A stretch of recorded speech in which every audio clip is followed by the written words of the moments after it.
अस्सलामुअलैकुम, मैं हूं मोहम्मद अज़हर और आज गुफ्तगू का उन्वान है कड़वा सच। एक दफ़ा कुछ यूँ हुआ कि मेरे एक दोस्त का रिश्ते की बात चल रही थी। तो जो रिश्ते की बात चल रही थी ये गैर मतलब अपने ख़ानदान के लोग नहीं थे, बाहर वाले लोग थे। तो वो मोहल्ले में पूछने के लिए आए। तो एक दो दोस्तों से लोगों से उन्होंने पूछा तो किसी ने बता दिया कि जी फ़लाँ बंदे के पास चले जाएँ, मतलब मेरे पास चले जाएँ कि वो उसका दोस्त है। वो मेरे पास आ गए। जब वो मेरे पास आए तो उन्होंने मुझे, एक खतून थी और एक मर्द था, बाद में पता चला कि वो लड़की कह रही थी कि मेरी छोटी बहन है तो ये मेरा शौहर है। तो ये यूँ उन्होंने मुझे बुलाया, मुझे बुला के मैं अपनी मतलब शॉप से बाहर गया, उनसे बात की। तो उन्होंने मुझे कहा जी हमने अहले मोहल्ला से पूछा है, पता किया है, तो वो सब ने बताया कि वो आपके दोस्त हैं। तो ये एक हमारा काम चल रहा है या हमारा एक ऐसा डायलॉग चल रहे हैं, तो आपकी मेहरबानी हमें सच बताइएगा कि वो कैसा है। असल में मैं चाह रहा था कि ये जब उन्होंने ये कहा ना कि हम रिश्ते की बात के लिए आए हैं और फ़लाँ लड़के के लिए आए हैं, तो मैं चाह रहा था कि अब वो मुझसे ना पूछें। तो मैं टाल मटोल करता रहा काफ़ी। उन्होंने मुझसे इधर उधर की बातें पूछी। मैंने उनको कहा कि भाई आप मोहल्ले से पूछें जो इर्द गिर्द रहते हैं, मैं तो दोस्त हूँ, तो हो सकता है जो उसमें आदतें हों वो मुझ में हों और मैं छुपा लूँ। तो लेकिन उन्होंने ना ये बात जो है ना बड़ी पता नहीं क्यों, बहरहाल शायद मेरे मुँह पर दाढ़ी थी तो इसलिए वो बड़ी अंदर की बातें पूछना चाह रहे थे। मैं भी चाह रहा था कि अंदर की बात ना करो, जो मोटी मोटी बात है वो करें।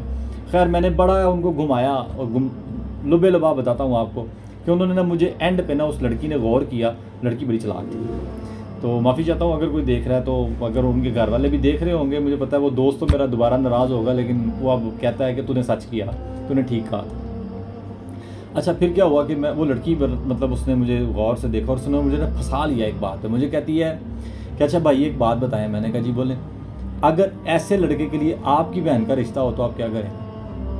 मैं यकीन जानिए झूठ नहीं बोलना चाह रहा था, क्योंकि जब आपके पास कोई मशवरा लेने के लिए आता ना, तो गुजारिश है मशवरा मुखलिस देना या मुंह मोड़ लीजिए, या उसे कह दीजिए कि मैं नहीं बोलना चाहता, या उसे मशवरा अच्छा साफ सुथरा और हक वाला दीजिए, वरना आप अपना मुंह मोड़ लीजिए।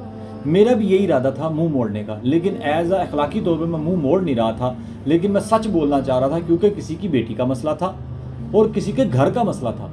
ये नहीं है कि मैं अपने आप को बचा लूँ और एक झूठी कहानी गढ़ लूँ, दोस्त का घर तो बस जाए, लेकिन एक ऐसी बेटी जो सारी ज़िंदगी बद्दुआएं दे या ऐसे अल्फाज बोले जिससे मुझे भी ज़िंदगी में परेशानियाँ, और एक अच्छा इंसान ऐसा नहीं करता। तो मैं चाह रहा था कि मैं सच इनके सामने ना बोलूँ, ना मुझे बोलने का मौका मिले, तो मैं झूठ भी बोलना नहीं चाह रहा था। तो उसने मुझे फंसा लिया। मुझे कहती है कि आप ये बता दें कि आपकी बहन हो और इस जैसा लड़का हो तो क्या करेंगे? यकीन जानिए मैंने एक सेकंड नहीं लगाया, मैंने कहा मैं कभी अपनी बहन नहीं दूंगा। ये बात सुन के ना वो लड़की एकदम हकी बकी रह गई। मुझे कहती है आपका बहुत शुक्रिया, हमें जवाब मिल गया। जब उसने ऐसा कहा ना, यकीन जानिए मेरा दिल बड़ा, मतलब उस रात में बड़ा परेशान, मतलब सोया, समझ भी ना आएगा यार मैंने सच बोला है, मैंने ठीक किया या नहीं किया। लेकिन एक तसल्ली थी कि मैंने सच बोला है, मैंने कुछ गलत नहीं किया। अगर इन्होंने रिश्ता नहीं देना तो मैंने किसी का घर नहीं उजाड़ा। अभी तो बात चल रही थी, कोई तलाक वगैरह का मसला तो नहीं था, अभी तो बात चल रही थी। वो कहीं से मुतमईन हो रहा था, कहीं से नहीं हो रहा था। लेकिन अलहासिल ऐसा हुआ कि मैं कुछ तकरीबन एक हफ़्ता डेढ़ हफ्ते लगा मुझे इसको भूलने में। बस जब वो सामने आता था तब याद आता था, वरना भूल गया। मैंने भी अपने दोस्त से बात नहीं की तेरे रिश्ते का क्या बना, क्योंकि मैं तो उसमें खुद इन्वॉल्व था, तो मैंने भी नहीं पूछा। हुआ कुछ यूँ कि एक डेढ़ हफ्ते के बाद ना उसने मुझे बताया कि मेरी शादी तय हो गई है। अब मैंने भी नहीं पूछा किससे हो गई है, मैंने कहा किसी और से होगी, उन्होंने तो इनकार कर दिया होगा। अच्छा उसने कहा मेरी शादी तय हो गई है तो फलां डेट को तूने आना है, ठीक है, तो टाइम नाल पहुँच जाई, बारात ना जाना। मैं कहा जी ओके। ले जी टाइम से पहुंचा मैं अपने बेली के शादी पे। तो हुआ क्या कि मैं उसकी बारात के साथ गया।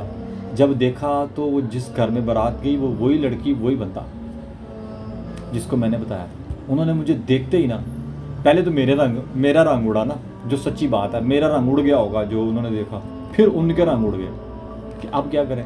खैर कोई नहीं, वो मुझसे नज़रें चुरा रहे हैं, मैं उनसे चुरा रहा हूँ, तो चले गए हम ना एक जगह पे चले गए। अब जगह पे बैठ के खाना वाना खाया, खाना खा के तो हम अपने बारात का मामला क्लियर किया। उसके बाद क्या हुआ कि घर वापस आ गए। घर वापस आने के बाद जब तकरीबन कोई एक हफ़्ता गुजर गया तो मुझसे मेरा दोस्त ही कहने लगा कि ज़रा मेरे को वेला होके आई।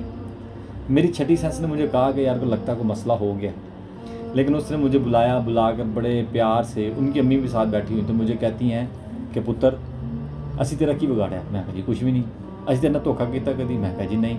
अब ये सारी बातें मुझे सिखा बता के मुझे कहते हैं कि तूने ये जो हमारे बारे में कहा, क्या तकलीफ़ थी तुम्हें? मुझे इतना दुख हुआ, खुदा की कसम इतना दुख हुआ। पता चला कि वलीमे वाले दिन ही उनको ये बात बता दी गई कि आपके दोस्त ने आपके बारे में क्या कहा था और क्या नहीं कहा था, और वलीमे वाले दिन वो अपने आप को सुरखरू करके बैठ गए, जी हम तो आपके साथ लॉयल हैं और आपके दोस्त आपके साथ लॉयल नहीं हैं। अब मुझे ये कड़वा सच या जो भी आपको लगे कि मैंने जो सच बताया, यकीन जाने मेरा 3 साल तक इस बात पे मतलब तकलीफ़ दे वक्त गुजरा। वो लड़का और मैं एक इंतहाई बुरे तरीके से मिलते थे। पंजाबी जो दुश्मनी जी नहीं कह देते, मीठी सी दुश्मनी पड़ गई जनाब। वो भी मतलब ढूंढ रहा था कि मैं अज़हर को किसी ना किसी तरह बेइज्जत करूं। तो खुदारा मेरी गुजारिश है आपसे कि अगर आपने सच बोलना है ना तो फिर हौसला रखिएगा, थोड़ी सी तकलीफ़ आएगी लेकिन सुकून बड़ी ज़िंदगी का। आज वही दोस्त गले मिलता है और कहता है कि तू सच्चा है, तूने ठीक कहा था। यही कहना चाहिए, क्योंकि जब उसकी अपनी बेटी हुई है और अब अपनी बेटी के बारे में सोच रहा है, तो खुदा की कसम वो कहता है कि तुझ जैसा बंदा कोई मिल जाए जो ये बता दे कि इस बेटे के बारे में क्या मामला था। तो खुदारा अपने ऊपर इम्प्लीमेंट करके जब आप सोचेंगे तो मेरी बात आपको समझ आएगी कि सच्ची बात करने में कितना फ़ायदा है। और हुजूर की सुन्नत पूरी की तो आप जीत गए। इसी के साथ इजाज़त दीजिएगा। अस्सलामु अलैकुम वरहमतुल्लाहि वबरकातुहू।